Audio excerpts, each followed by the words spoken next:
रहस्यमय पड़ाव पार करने के बाद राजा विक्रमार्जुन पहुँचे हिमगिरी की उस श्वेत चोटी पर जहाँ धूप भी चुपचाप उतरती थी। वहाँ एक ऊंचे पत्थर पर खिला था कल्पतरु का पुष्प, जिसे पाने वाला अमरत्व और पूर्ण चेतना का अधिकारी बनता था। पर उस पुष्प का रक्षक था मायासुर। मायासुर अब कोई भ्रम नहीं था, वह स्वयं प्रकट हुआ, एक भयानक और धुएं से बने दैत्य के रूप में, जिसकी आंखों से अग्नि बह रही थी और जिसकी उपस्थिति से हिमगिरी की चट्टानें दरकने लगी। विक्रमार्जुन वह गूंजा, तू शौर्य में महान है, पर क्या आत्मा से भी उतना ही उज्जवल है? यह पुष्प केवल बाहुबल से नहीं मिलेगा, पहले तू मुझसे युद्ध कर।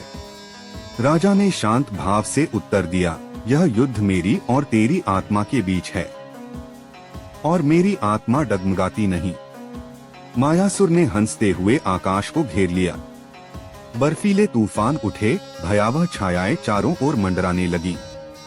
वह राक्षस राजा के मन में प्रवेश करने लगा। उसे दिखाया गया उसका क्रोध, उसका अहंकार, उसका अकेलापन। राजा कांपे नहीं।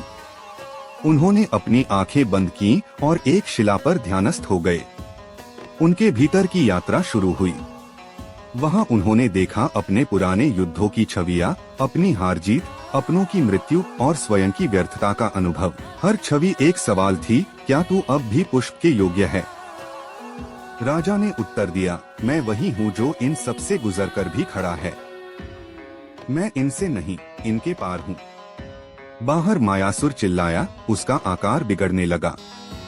जैसे जैसे राजा भीतर स्थिर होते गए, मायासुर का शरीर भस्म होने लगा।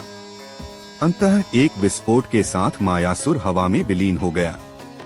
शांत हुआ आकाश, बर्फ गिरनी बंद हो गई और कल्पतरु का पुष्प स्वयं उड़कर राजा की गोद में गिरा। एक प्रकाश फैला और वहां प्रकट हुआ एक तेजस्वी देवता। राजन, वह बोला, तू सफल हुआ, क्योंकि तूने अपने भीतर के अंधकार को जीत लिया।